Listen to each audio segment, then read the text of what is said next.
Netcasts you love. From people you trust.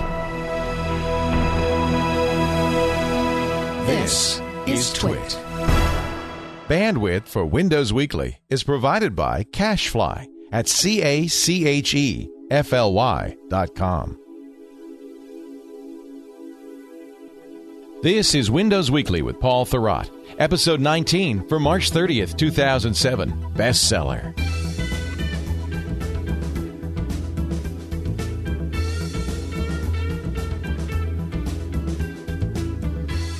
Here's Paul Thurrott, my Windows Weekly buddy, the Mac bigot, the guy who loves... Wait a minute, I'm sorry. I'm reading the wrong blog, the Mac hater. Wait a minute. You know, I think it's good, Paul, if you've confused people, but to this degree, you're obviously doing something right. I'm like the theater mask with the two sides of the face. He hates Mac. He loves Mac. He's just what he is, and that's why I love Paul, because he tells it like he sees it. As the words of Howard Cosell, I tell it like I see it. And and sometimes you're happy and sometimes not. For instance, you seem to be unhappy with the EU right now. The entire European Union is pissing you off. You'll never go to Italy again, Thurrott, or France. Yikes! Actually, we should say that you go to France every year. You certainly have roots in Europe, so I think you have some standing to talk about this. I don't hate the EU. The EU is after Microsoft, though. It has been for some time. Yeah, and let's be clear here. Half a decade ago, or whenever that was, when the 1998 federal government, when the United States went after Microsoft, I became very convinced that they had a good case against the company, that Microsoft should be split up. I still feel today it would be a better world if that had happened, because it would have forced two or more companies to compete more in different markets, and we'd have better products for people to use, et cetera, et cetera. So when the EU started its own Microsoft investigation, and then about, I guess it was 3 years ago this month, if I'm not mistaken, came up with a ruling against the company, my initial reaction was, this is more of the same. I mean, they're not the only legal entity to do something like this. South Korea also has antitrust cases against Microsoft. Obviously, various states in the United States did in the wake of the U.S. Ruling and so forth. So my initial reaction was, wow, this is... it's going worldwide. This makes a lot of sense. And it seemed like it was progressing, on a logical track. 3 years later, I have to say, this is a huge mistake. And what they're doing is not only wrong, it's ludicrous. And it's just getting stupid. So I think they should just give it up and go home. What is their beef? Is it the same kind of monopoly beef that the feds had? Yeah, right. So, I mean, at its heart... the EU fears that Microsoft will use its desktop monopoly, desktop operating system monopoly, to hone in on other markets. And specifically, going back 3 years, what they were looking at was digital media. They were concerned about Microsoft bundling Windows Media Player, apparently, with Windows, and with the server, and specifically the workgroup server market. This is what server guys might think of as unmanaged servers, servers that run in a non-domain type situation, that kind of thing. So you may recall, the EU forced Microsoft to sell a version of Windows in Europe, which they call the N Edition. Actually, there was a version for Home and Pro that was basically the same thing as the normal version minus Windows Media Player, and some of the other little APIs in there that are associated and so forth. They sold maybe 11 copies of this thing. Nobody wanted it. It was a complete dud. They had to do it again for Vista, as part of this legal requirement. So that half of it, I think we can look back and we can look at Apple's dominance of that market, and we can say that was pointless. That was absolutely pointless. Yeah. The current issue is, of course, the server stuff. And Microsoft has spent the last 3 years now not complying with the EU's demands. And the one thing I do agree with Microsoft on here is that the European Commission, which is sort of like the antitrust regulatory part of the EU government, has been very vague about what they expect from Microsoft, but has been very harsh and very critical every time Microsoft has submitted something, in this case, technical documentation for competitors, that they're not meeting their requirements. And Microsoft has said, but you're not giving us specifics. Right. You're not telling us what we're going to do, what we need to do. EU regulators are notoriously bureaucratic. Yeah. And this seems like just that same kind of bureaucratic harassment that they've done in many cases. This is like an episode of Benny Hill where the music cues on and the guys run around in circles. It is. This is all it is. And some guy in a nurse's outfit pops up. Yakety sax. Apparently that's Nellie Cruz. I don't know. The whole thing is freaking me out. And I just, listen, again, I just want to be really clear. I really thought that the United States made a good case against Microsoft. I really feel that the EU has not made a good case against Microsoft. I mean, they'll come out every once in a while. I don't know what the forum is for these comments that they make, but there'll be a press conference or something, and someone from a spokesperson for the EC or maybe even Nellie Cruz herself will make a comment about Microsoft. It generates all these news stories, and one of the recent things that occurred along those lines was they said, well, you can look at Microsoft's market share in the server market, and you can see that it has grown over the past 3 years. So clearly they need to be stopped. And I don't know They're that successful. They need to be stopped. Yeah. There's a kind of a slight socialistic feeling to all of this, I must say. Right. And kind of just anti-corporate. Right. If Microsoft made crap server products, I think you could make a case that maybe something illicit is going on. But how could anyone look at what they've done since in the past 3 years in the server market, how they've moved all these technologies downstream, how they've made it more accessible and less expensive and so forth. I mean, Microsoft server products are fantastic for the most part, especially their server operating system. And to suggest somehow that, they're just, illegally riding on the back of their desktop success is ridiculous. I mean, yes, people are going to be inclined to look at their server stuff because of who they are and because they understand the software. But the truth is, from a competitive standpoint, they probably are the best. And I just, but they're at least competitive. I mean, even if you're a big Linux guy or whatever it is you're looking at on the server side, you have to at least admit these products are competitive from a technical standpoint. And they're not exercising monopolistic leverage, you believe, in the EU to sell. No, I mean, listen, in the wake of Microsoft's defeat in the United States and then subsequent settlement, there has been a change. They really have changed how they do it. Of attitude at Microsoft. And in fact, I actually think they've gone too far. One of the big fears at Microsoft for years and years was that they would become the next IBM.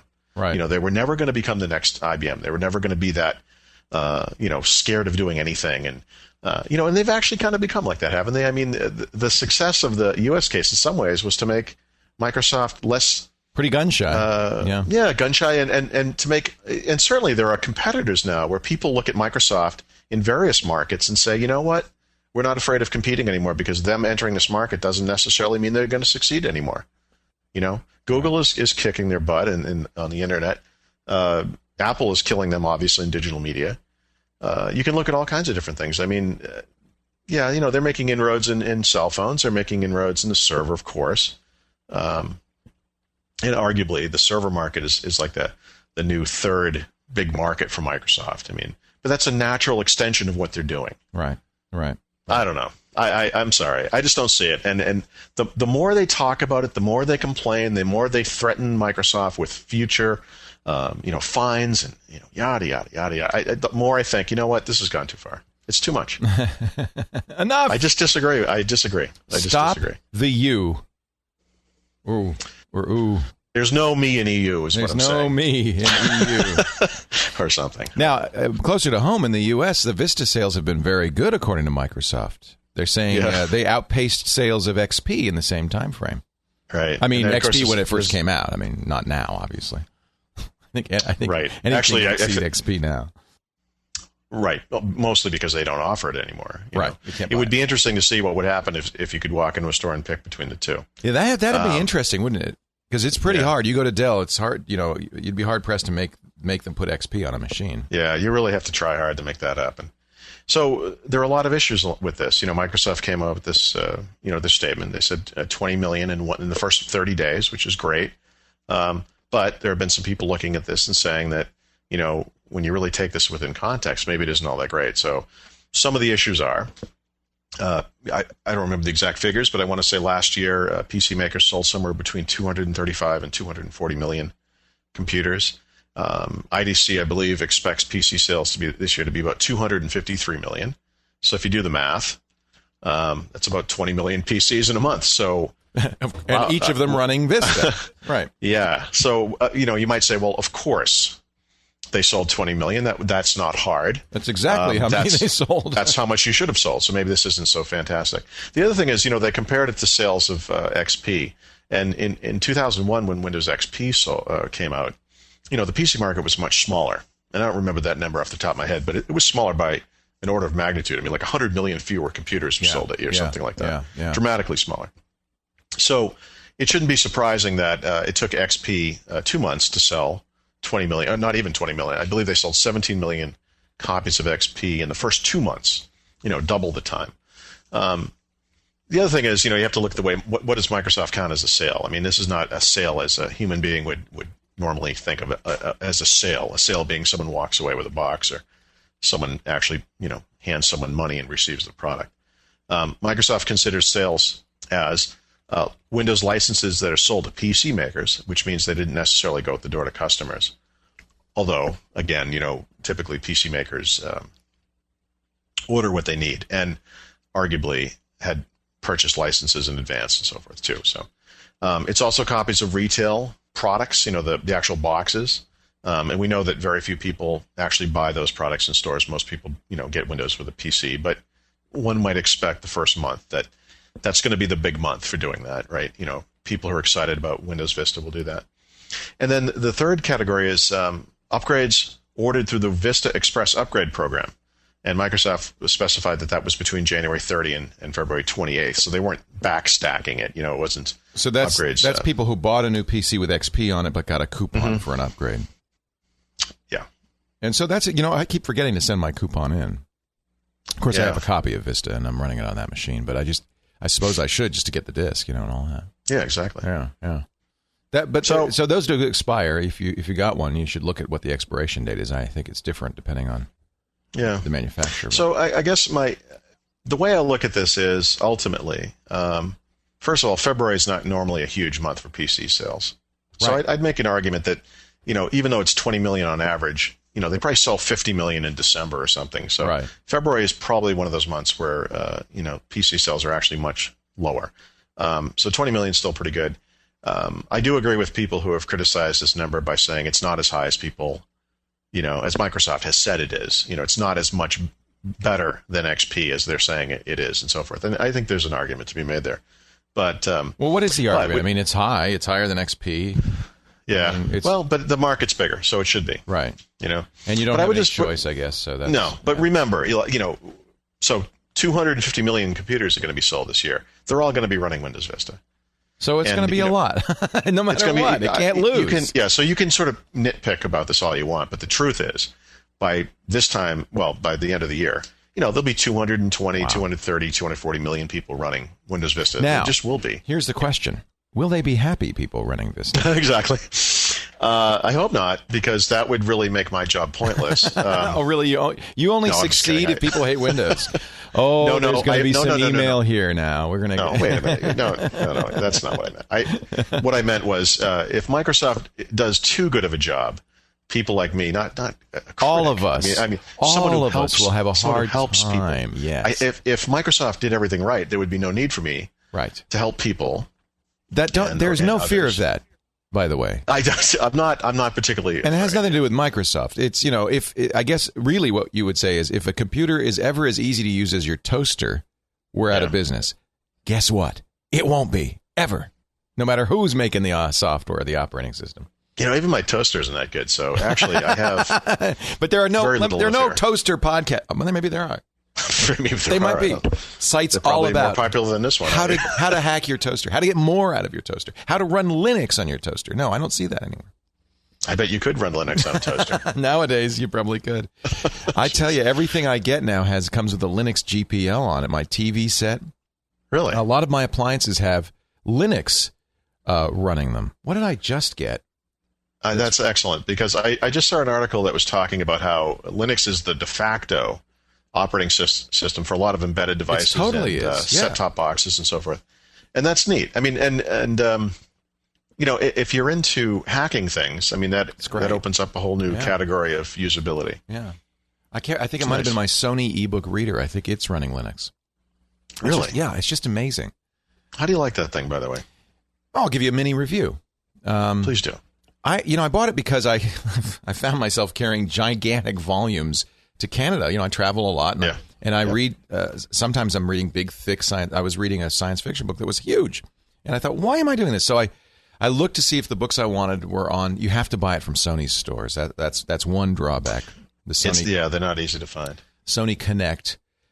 You can run standard PDFs, but I bought a couple and the sizing's wrong, and so you end up buying them from Sony. So you're limited to what they sell. They have, I think, 30,000 volumes. But how expensive are these books? They're cheaper than the actual paper books by about 20%, 20 or 30%. Okay, so unlike audiobooks, they're a decent deal. They're a good deal.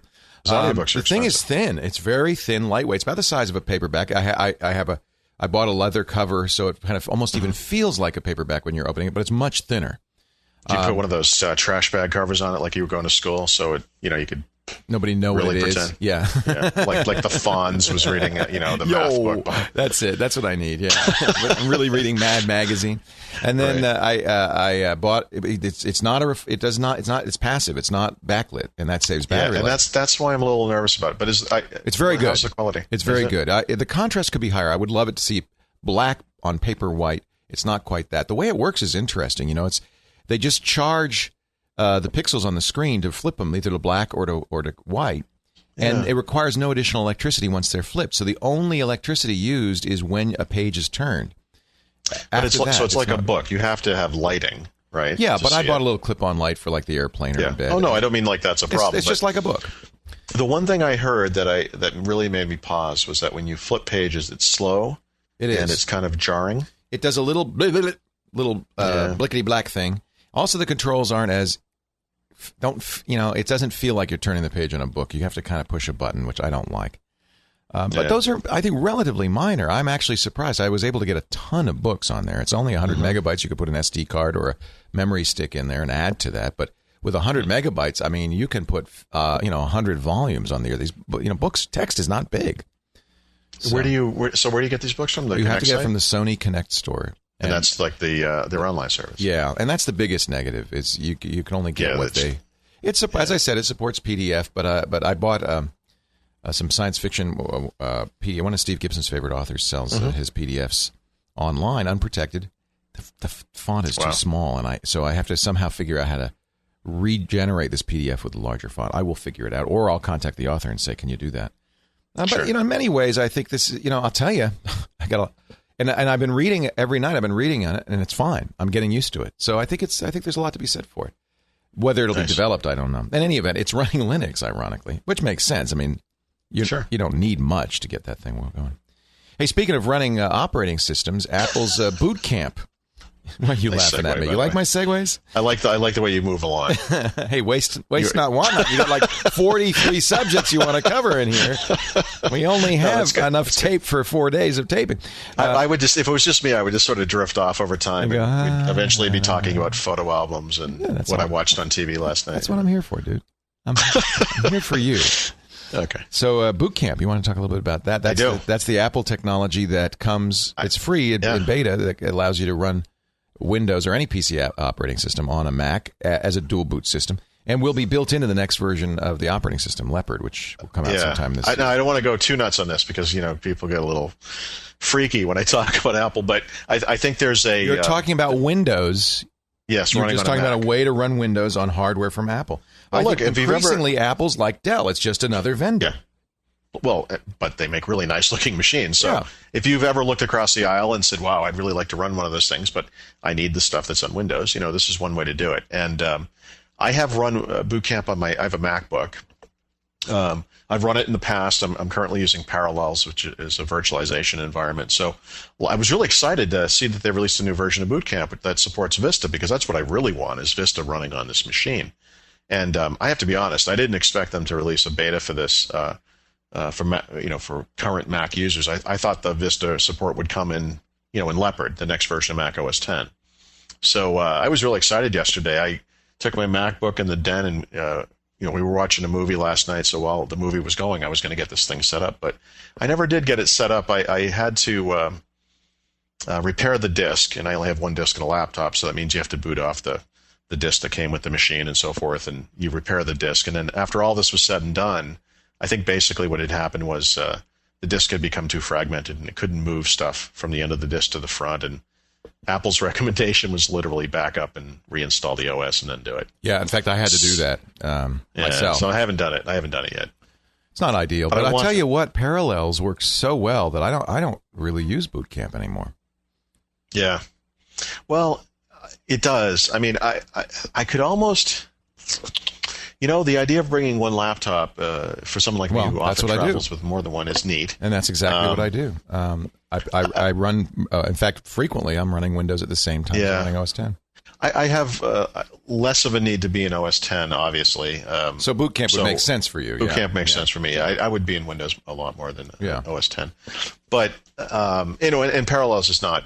I can only put 2 gigs of RAM in this thing. It's not perfect. You don't get the arrow effects and so forth. So. Plus, they enabled things like the remote. So if you have that Apple remote, you can use it to control Media Player. I presume even Media Center. I haven't tried that yet, but so it's getting better too. That it's not just that they're supporting Vista. The drivers are getting better. They're including support for more of the devices in the machines, which is nice because Apple computers often come with the built-in iSight cameras. They have this. Infrared port with a remote for the front row software. Is Apple hardware more expensive than comparable Windows hardware? Well, I have to reboot. I think it can be. I would say it's pretty comparable. I think it's pretty close. In fact, there was one case when the Mac Pro with the dual Xeon first came out where it was cheaper than the comparable hardware from Dell. Yes. Yeah, and so I think it's roughly on a par. I mean, it might be slightly more expensive. The reason I ask the question is increasingly I'm thinking of Apple, as I said, as just another PC manufacturer. Sure. Well, okay. So, but I would just say that the reason I paused really was because on the PC side, if you go to a site like Dell.com or HP.com, you're going to have a lot more choices. That's right. So you can go down market a lot more. You can go up market a lot more. Apple is a smaller company. Yeah. Apple sells specific configurations, and that's it. If you want one of those configurations, you're okay with that. Do a price comparison. I bet they're pretty close. I think truth is the most restrictive thing is your choice of video cards. PC users really are used to a huge variety of video cards. Right, and you basically have one card, right? A couple of choices. Most machines, most of the high-end machines, maybe have 2 or 3 Or you choices. buy a higher-end configuration, you get a different card, that kind of thing. Right. Yeah. Anyway, listen. Whatever you feel about the whole Apple versus Microsoft thing, I mean, Apple makes great hardware, and the notion of running Vista on Apple hardware is something I've wanted to do. If it runs as well. Over a year. Yeah. If it runs as well, that's the real thing. And it seems like it does. Hey, let's talk a little bit about Apple TV because it's getting a lot of news. And in a way, it seems unfair to me because the Xbox 360 got there first. And to this day is actually does more. It's got better high def. The quality is better. I mean, I can get high def television shows, which I can't do on the Apple TV. Right. Listen. As we've talked about a lot here, we have an Xbox in our den. It's a media center extender. Right. This is software that Microsoft includes in the Xbox 360. So in my home office, I have a media center PC running Windows Vista. It's connected to my cable box, and I record TV shows with it. And using this software that Microsoft includes, you can access it over the network from the Xbox. It's pretty seamless. I've never had any technical issues other than my Xbox 360 reliability issues, which is certainly a concern. That and the fact that the Xbox 360 is louder than a jet plane taking off. That's the only negative. The Apple TV is silent. It's silent, yeah. It's hot. Although it's hotter than a. You could cook an egg on this thing, but actually, Scott Bourne claims. He on MacBreak Weekly we were talking about it, he says he popped an egg. He's popped popcorn on it. Awesome. Which is nice because you're watching movies with it anyway. Really handy, so. Yeah. No, he only popped 8 kernels, but they did. It is pop. hot. It's hot. And when I wrote about this, and I didn't think people were going to understand how serious I was. I mean, this thing it's hot. It's really hot. Let me put it this way. It's next to the TV, and I'll put the remote control or something on it, and then I pick it up, and whoa, you don't want to put anything on it. Oh, you can't touch the top of the thing. No. It's hot. Yeah, but whatever. Hey, it's silent. I'll take hot over loud any day. I guess there's no fan in there, huh? I'm not sure. That's an interesting question. I haven't heard a thing. So. I mean, you don't hear a thing. I don't think there is. In a home theater, You got to give them credit for that. In a home theater environment, you don't want to hear it. I agree, but it's typical Apple in some ways, right? I mean, why not make the thing half an inch taller? Put some vents in there. No. I mean, it would still be teeny. It'd be ugly. I don't. Be ugly. Why can't it? Yeah, I know. So, that's what they do. So, anyway, the thing is okay, but quality is decent, et cetera, et cetera. It works as advertised and all that stuff. I mean, my big complaint is ultimately this thing is aimed at people who have made an investment in Apple purchased, content, whether it's TV shows or movies or music, whatever. And I don't know. When you talk about a device that's going to sit in your den and you want to access content, obviously number one is TV. And I don't think anyone can make a very good argument that purchasing TV shows $1.99 at a time is the way to go. And the other problem is you have to go back into your home office or wherever your Mac is, go to the iTunes store with your mouse, buy something, right, and then go back in the den and watch it on the Well, TV. you can buy a season. So I bought Heroes, and it automatically downloads every episode when they come out. I mean, I think that's how they expect people to do that. Okay, but you can't trigger a purchase from the couch. No, unless you have a laptop, which you can on Xbox 360. And right, and I really think that's the big advantage here. We could be watching TV and a commercial comes on, and I hey, I want to tape this new show that I just found out about just now. Pause it. Go in, right from the Xbox, because Media Center Extender has all that functionality. Trigger the recording. It's going to record on my PC whenever it comes on. I don't have to get up. I don't have to go anywhere. Just, you use the remote. And I just think there's a lot more functionality there. So right now, the extender stuff is a little limited because if you have Vista, the 360 is the only choice you have for an extender.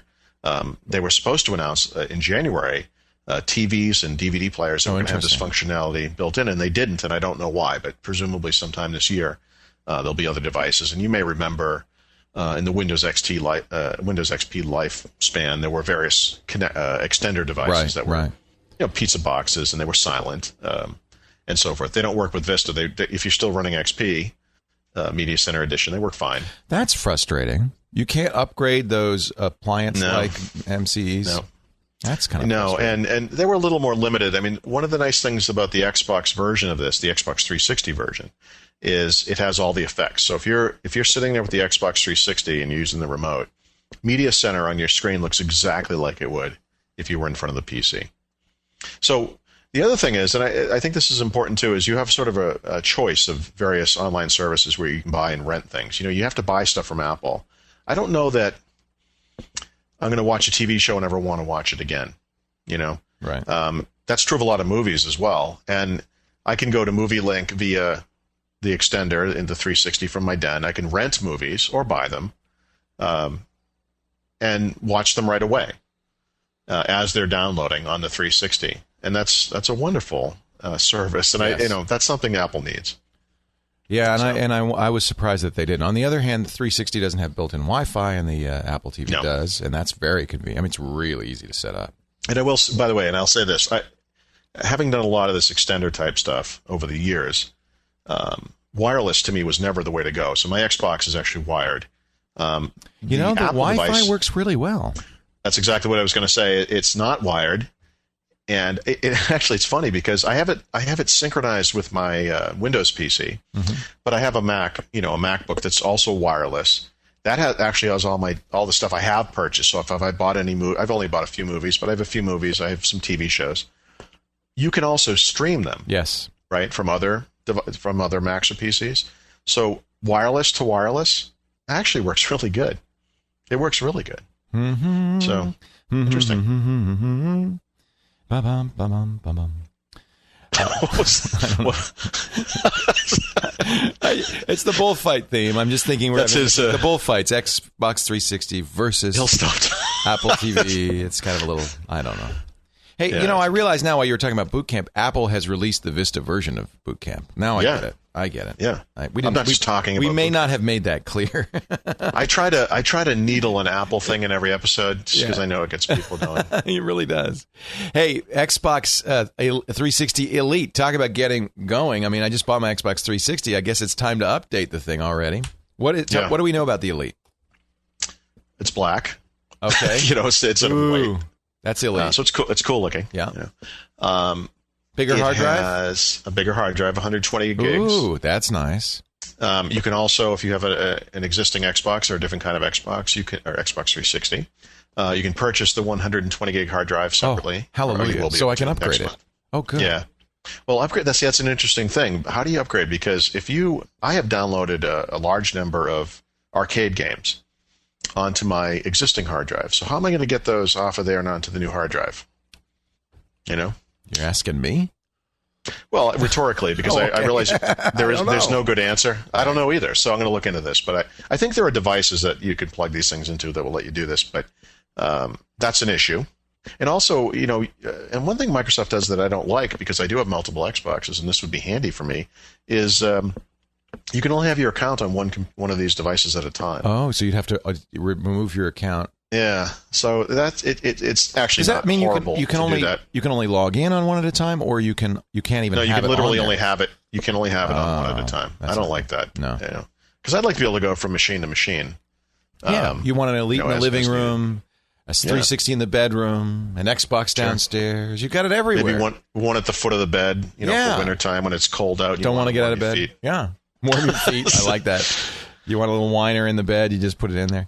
So it's too quiet in here. Turn on the Xbox. So it's $479. Includes an HDMI connector, which is neat. Yes, which is big for people with HD TVs. HDMI being a DVI connection plus digital audio in one cable. Nice. Yep. I mean, currently this only component out is the only high def output. Yeah. I don't know if you looked at the cable setup they have. It's funny. You get like a snake's nest of cables with this thing. So you get the HDMI, but they also give you an additional cable that goes off the old port for just doing audio if you happen to want to pump your audio through your stereo, not through the TV. Oh, that's neat. And then, of course, you get the other six-headed monster that they ship with the 360 today. So you actually get all these unbelievable cables, plus you get a networking cable. And all that for only $479, while you may pay that much for the cables alone. There you go. Exactly. $180 if you want the standalone hard drive. But that's all. I guess the theory. Go ahead. The standalone hard drive doesn't upgrade anything in the 360. It doesn't make my 360 Elite. It just no. And that's the other thing about the Elite is it does, because it's the same. That's the thing. The Elite is not different on the inside. Oh. And actually that's kind of a problem, because as we've been discussing here today, the Xbox is really loud and it actually runs kind of hot. And there have been a lot of rumors, and no doubt true, that Microsoft will be moving to a more efficient version of the chipset, which will enable the PS3 is quiet. Yeah, it is. So hopefully we'll get there, but this isn't it. I mean, from what I can tell, this is just the same Xbox we have today, spray painted black. Which you could have done yourself if you wanted to, I guess. Yeah. And HDMI, although I don't think that's enough for you to spend a lot of money on a whole new one. It's a very incremental upgrade, I guess we should say. Yes. Do you want to talk about kilowatt? So, somebody wrote me. I had posted something on my blog about. It was actually a Microsoft promo piece about how one of the advantages of Windows Vista is that it has these new sleep states, and you can save money on your electricity bill by making sure that your computer is going to sleep all the time instead of staying on. Right. And this is true for anybody. I mean, Apple has excellent power management, always has. Windows now does in Vista. So this guy got a device. It's called Kill-A-Watt. It's like 3 words, like Kill-A-Watt. And it's basically just a little box. You plug it into a 3-prong plug in the US, and then you plug your devices into it, and it tells you how much electricity they use. And he had some examples he gave me of some of the devices he had. But of course, I have an amazing number of devices here. So I was really excited about this, because one of the things I actually do care a lot about is, this kind of thing. I mean, this is I certainly waste a lot of electricity, so we've gone to that new style light bulb and so forth, and my wife is a maniac about turning off lights. Did she grow up in the Depression? Well, no, she grew up in near Rhode Island, which is almost the same thing. Same thing. It's very depressing. I know, that's where I grew up. Well, no, I mean, I grew up in the same kind of place, as she did, which is, no, I mean, you know how it is in the winter. We all dark. Complain. Yeah. Dark and cold. It's cold, and my father would say, put on a sweater. And my argument was always, look, we all agreed that 68 degrees is room temperature, right? Okay. how come when it's 68 degrees outside, I can walk outside in shorts and a T-shirt, but I can't do that in the winter here? It just doesn't make sense. It's freezing. So, yeah, it's freezing. Anyway, so we're turning into our parents, I guess, because we're trying to be thrifty as well. But sometime in the next few days, I'm going to start plugging devices into this. The Xboxes, the PlayStations, my computers, and TV sets and so forth. And I'm going to measure. And I have a feeling that what I'm going to discover is horrific. And actually, my wife made a crack about this just today. She said, well, make sure you don't plug in the hot tub because that one's really going to scare us. And I said, actually, we can't plug in the hot tub because that requires so much power. It has a special kind of plug. It's 220. Yeah. So, wow. Anyway, Wow. I'm interested in this stuff. And you know what? We should have talked about this before we just went on air, so I'll drop this bomb on you right now. Oh, no. Okay. Live. No. I don't know if I can handle it. I'm not very spontaneous. Yeah, okay, go ahead. Sit down. I think this is a great idea, and I think of this like a radio show, but of course it's not live, so people can't call us and say, "I have a question." Right. We can't do that kind of thing, which would be neat if we could. Paul, we can totally do that with TalkShoe, and if you want to do, in fact, I'd love to do a TalkShoe version of Windows Weekly whenever you feel like it. What we do is we just sign I have no idea what that is. It's an online technology. We've used it now with Net. We do Net at Night on it every week, and we've used it twice now with Twit, and it works wonderfully. And if you would like to do a call-in version I think it would show, be neat. I wasn't going to go that far. I was going to say, I think we should set up sort of a formal Q&A type of thing. Because, I get email every week about the podcast, and people have questions, and people will say, hey, here's an interesting topic for the podcast or whatever. And, a lot of these questions are good questions, and I think it would be interesting to do that. So if we could actually have people on here, that might be even more interesting. Let me look at my calendar. This talk about spontaneous, we can do it. We can do it right now. You just have to set a time. Now, we normally record these the day before the show comes out on Friday, so why don't we do it on the April 5th? I'd like to do it a little bit later because TalkShoe, it's nice to do it when people are home. So what if we do it around, is 7 o'clock your time okay? Can you do that? And this is April 5th is Thursday? Yeah, I know it's family time. I was supposed to put you on the spot, not the other way around. No, that's fine. That's fine. All right. So folks, let the word go forth from this from this time and place. We will, before this decade is out, do a live version of Windows Weekly. We'll do it at 7. We do these things not because they're easy, but because they are hard. Because they are hard. Ask not what the rot can do for you. So we're going to do this 7 o'clock Eastern time on Thursday, April 5th, live on TalkShoe. I'll set it up. And if you haven't used TalkShoe, go to TalkShoe.com. You can download the client. You can listen to it streaming, but if you want to call in, you'll need to use the client. So get set up a little early, TalkShoe.com. And if it works well, we'll do it. We'll do it more. I'll tell you, Paul, you're going to like it. Maybe this is something we should do once a month, and that could be the deal. Once a month we'll do a Windows live Weekly show. Live monthly, weekly, live, monthly. Sort of. I have no it's idea confusing, what you said, but we'll that do sounds good. That sounds great. All right, but this kilowatt thing that we've been talking about, you sort of came out of this. Somebody wrote it. I thought, what a fascinating idea, and what a wonderful device. So you got one? Did you get one? Yeah, I did. Right. Well, I want to know. And I made sure that I bought it from a company in California and made sure it came over on a truck. No, I'm just kidding. I bought it as local as I could, but. So are you going to get carbon neutral on me? Maybe. Well, okay. Not to get completely off topic, but I had posted something about global warming recently, and I don't want to get into that debate here. God forbid. There's but no I would debate. like to. Everybody agrees except for a few wackos.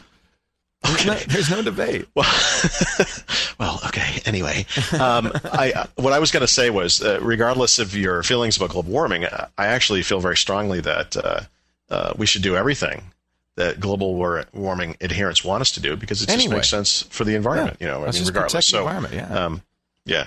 So this is actually, we do all kinds of things. My wife and I could probably start like an organic food, podcast if we wanted to. I mean, we're really involved with all that kind of stuff. Oh, you're a bunch of hippies, are you? That's right. I knew it. I thought you were wearing Birkenstocks there. I could hear them crunching. Yeah. We're just a bunch of bush-bashing, hippie, northeastern liberal media. Liberal types. You're living up there in Massachusetts. I know Massachusetts. All right. Anyway. Good. No, I just think this is a good neat. thing. So I think it's a great idea, and I want to hear the numbers. Yeah, I know. When you do them, I want to see it. Well, you could put it on your blog, internet-nexus.com. Well, I think, and I will, and I think that the world is obviously moving to a place where PCs are more efficient. More and more people using laptops. I mean, there's some date in the near future where the vast majority of PCs will be laptops or laptop-like devices, I would imagine, and those machines use a lot less electricity, and I'm hoping to prove that. But I do have this honking Media Center PC sitting here, and I'll tell you what I want to know. Yeah. Which uses more electricity, the Apple TV, the Xbox 360, or the PS3? Do you want any speculation? Oh, no. I can already know that. I mean, the PS3 uses more than the Xbox 360. I've read this online. The Apple TV, I'm surprised it's not solar powered. I mean, I bet it doesn't use anything. It's probably... I don't know. All that heat's coming from something. It could just run on the goodwill of the people using it. That's it. Goodwill. I mean, I bet it doesn't use. Visualize Apple TV. It's so small. It's like it's half a Mac Mini. We talked to, it is. It's tiny, teensy. We talked to David Colton a couple of weeks ago about Zune, and he promised an update, and I guess the update's on its way now. It's out, yeah. It's out. So it doesn't do much. Oh, did they? Well, no, I shouldn't say that. They were going to put podcasting on it, did they? Well, no. This is not the podcasting update. Right. That's still to come. This one added. It's funny. There are actually two updates. So it's Zune 1.3, a new version of the software, but also the firmware. And the first time you go to sync your device after this has been released, the firmware will be downloaded. This is an incredibly long and agonizing process. I don't have any idea why it's so horrible, but it is. And once that's up and running, you have to install the Zune 1.3 software. And really the big change this time around is that apparently people who have purchased music from the Zune marketplace have experienced some skipping issues. And this fixes that, and it actually so it's just a bug fix. Improves the performance. Yeah, minor stuff. It's not a big revision in capabilities. It's just a bug fix. No, but if you have a Zune and it's out there and you're not plugging it into your computer for some reason, it's worth going back and doing that because it does improve things. So no, it's not a big. I got a little scooplet for you. Mm-hmm. That may actually give lie to what Colton told us. Apparently, give lie. Apparently, I've heard from a reliable source that at a Microsoft board meeting a couple of weeks ago, Bill Gates said, we will not use the word podcast because our lawyers, all 500 of them, have told us it's too risky, that it puts us in a bad position with Apple. So if they do any podcasting support, which now I'm wondering if they will at all, it won't say podcast. I think they will. You think they will? Yeah, so they'll call it Netcast or something. Oh, I hope they do. I hope they don't get scared off. But that's the problem with Apple being so dominant in the podcast spaces. Well, I have a different. So I haven't heard this, but my theory, based on what you just said, is that it makes sense that Microsoft wouldn't like to call it a podcast because podcast sounds like iPod. Which is they could call it a Zoomcast. Oh, jeez. But I don't know. Hopefully it will be in a special RSS format that's unique to Microsoft or something. They could call it a social. Now we'll know it's a social. Now we know what the slogan means. Welcome to the social. It's crack-a-lackin'. It's crack-a-lackin'.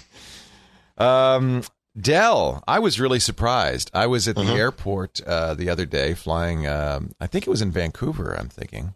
Might have been flying back into SFO, and I saw it was at SFO, it was at San Francisco International, a big banner ad hung up in the airport saying, Dell Linux. Dell is selling not just servers now, but desktops with Linux and notebooks soon. Is hell freezing over? Yeah. What does it mean, or is it just so what? What does it mean? Yeah. Well, I don't know. What it means is, Dell has run into some financial problems over the past year. This is a company that used to be the biggest PC maker in the world. They were kind of a high-flying, very predictable company. You knew every quarter was going to come in and these guys were going to kill all the records and make all kinds of money. And it hasn't been like that for the past year. So I wonder if it will cost less. I mean, they say, Mike, you have to pay $90. Well, that would be the point, wouldn't it? I mean, a lot of people, why not get Linux? And if you don't like it, you can just blow it away and put whatever you want on there. Right. Michael Dell says this comes from their Idea Storm public brainstorming. Yeah. 70% of the participants requested Linux on desktops. Yeah, by far the biggest request they got from customers. Wow. There have been charges about this,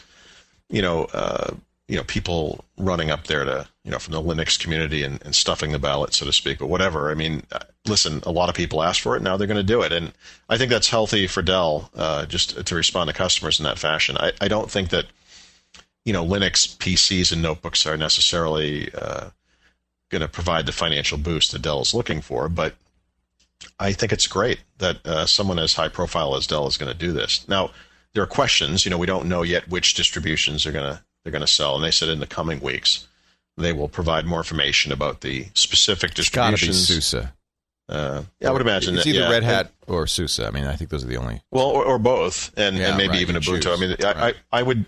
I could have pictured them. Dell. Okay, so Dell's kind of a safe company. They might go with one of the Linux brands that has a certification support. process. Yeah. And support, right? Yeah, because I one of the things I would imagine is that they're going to have to charge for support. Sure. Over and above the costs. Right now, if you buy a PC from Dell with Vista on it, you don't call Microsoft if you have a problem with Vista. You call Dell, and Microsoft will tell you that. So the same thing with Linux, unless they say we're going to save you $90, but don't call us if you have a problem. And I don't think that'll work. Exactly. So, hey, I'm intrigued by this. Did you follow this fascinating? I'm actually really want to get your take on this story in Wired magazine. Chris Anderson running in his long tail blog. Apparently, I just got the new Wired magazine April issue. Cover is all about transparency, and corporate transparency. And a Wired writer, Fred Vogelstein, does a case study of Microsoft's blogging initiative about. Hello. Bomber's on the phone. Bomber's on line one for you, Thurrott. Mr. Bomber's on line one. Right. It won't turn off. Hi, this is Wagner Edstrom. We hear you're about to talk about us. Exactly. We've got your phone They're not that tapped. powerful. Well, I don't know. We have the women of Wagner outside your house. So Fred Vogelstein's writing this article. He's talking about Channel 9 and Channel 10, Microsoft's video blogging effort is Channel 10.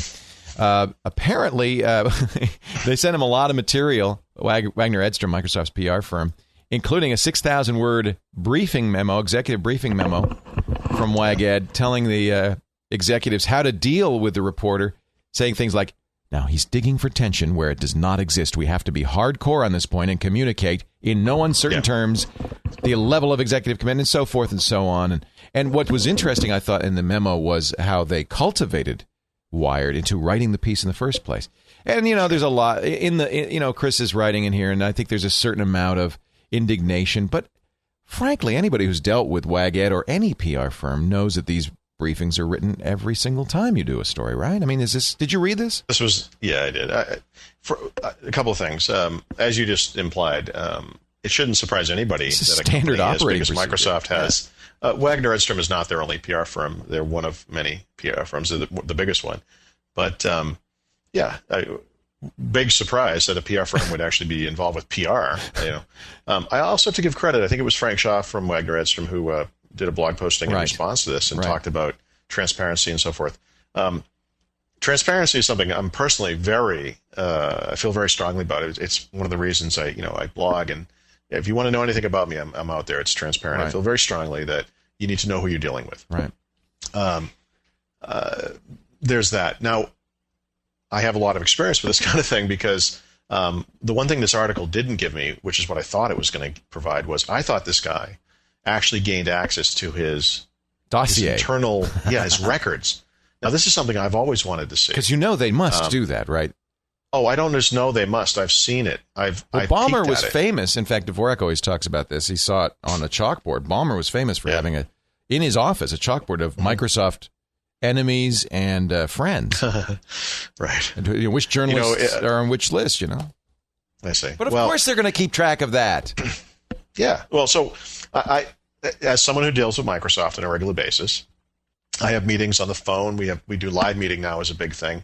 We meet in person, sometimes here at my house, sometimes at the local Microsoft office, sometimes in restaurants, or in one strange case in the back of a car, which was a little creepy. That's a little weird. A little on them. The door's locked. We'd like to talk to you about your relationship with the company. Why do you keep calling me Fredo? So I was at a trade show. I mean, this was years ago now. But there was a big stack of folders and papers and things on the table, and at some point, the guy I was talking to had to leave. Something bad had happened, and he said, "I'll be right back. I'm really sorry." And he walked out. And we were in one of those partition rooms they set up at trade shows, So we're sitting there with the PR woman, probably from Wagner Edstrom, and kind of chit-chatting for a little while. And then after a while, she said, "I don't know what's taking so long. Let me go see what's going on." So she leaves. Her error. Right. Well, I was actually with someone else, and he was this other person was from the magazine.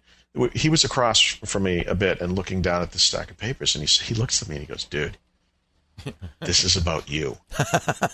Your dossier. And I said, "Are you serious?" Your dossier. I said, "Read it to me." And it said something like, "Meeting with Paul is going well.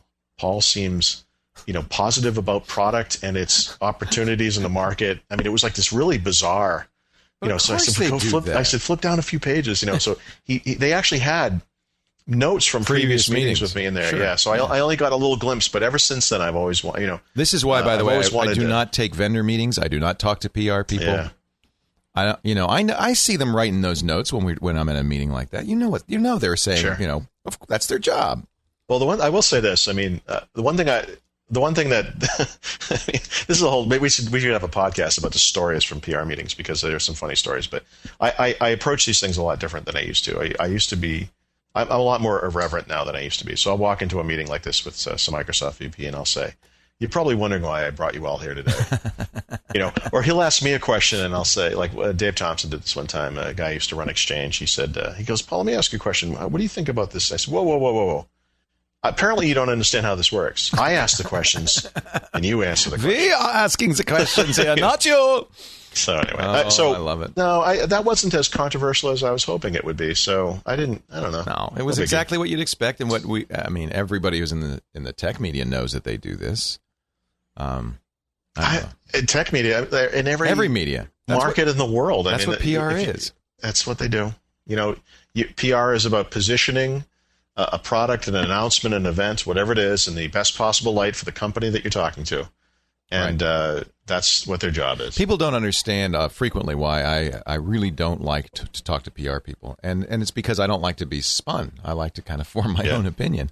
And there's a cost to that. I don't have the access that other people have, and I don't get free stuff. But it just bugs me. I like to be out on the outside. I don't want to be on the inside. I let people like you do that because you probably have more intestinal fortitude than me. I'm a pushover. I want people to like me. So if they say, come on, you like this, I'll say, yeah, sure. I really like it. I like you. I want you to like me. That's why I don't do it. Yeah. Well, yeah. I don't. I look at it as it's a necessary part of what I do. Maybe a necessary evil. You have to do it.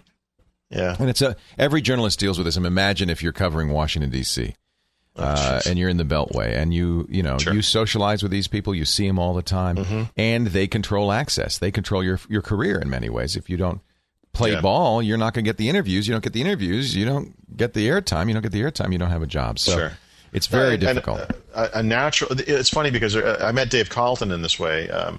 Dave was one of the few guys at Microsoft back when he was in the digital media stuff where he would talk to me directly without going through PR people. I love that. And so forth. But, I have various friends at Microsoft, as you might imagine, and I have actually various friends in their PR companies as well, simply because I deal with these people a lot. I get to know them personally, and, they're not all evil, Guess who just came online on PR Skype? And I don't think it's a coincidence. Dave Carlton. So really, yeah. Let's call him up, Dave. Are there we'll do like a prank phone call. We've done that before. Skype. Hey, so next week we're going to do this live, 7 p.m. Eastern time, 4 p.m. Pacific. Okay. That will make it, if my calculations are correct, kind of the middle of the night for those of you in the U. But I think it'll be fun to take your calls. So we'll see you on TalkShoe.com. We'll do this live. And remember, we can only talk about Apple. Yeah, right. Or people get mad at us. You can yell at us. That'll be a good opportunity to yell at us. No PR people need to apply. But just because we're doing it that way on Thursday doesn't mean that we won't do then we will release the full quality podcast just as always on Friday. But a free copy of Windows Vista Ultimate to the first person who can make me cry. Really? No.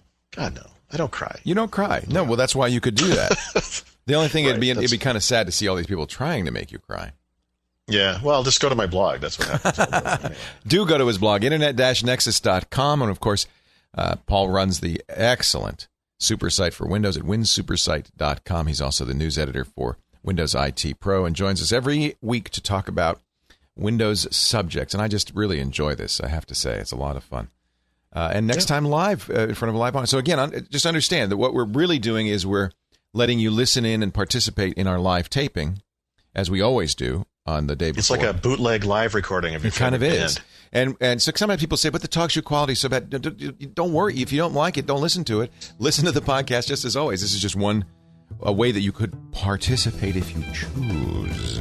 But you are not required. I think it'll be interesting. I'm curious to see how this goes. It's going to be fun, and I have a feeling if you seem to enjoy it, we will do it on a regular basis. I'd love to do it daily or weekly. I mean monthly, whatever it is. I think it's every 5 minutes.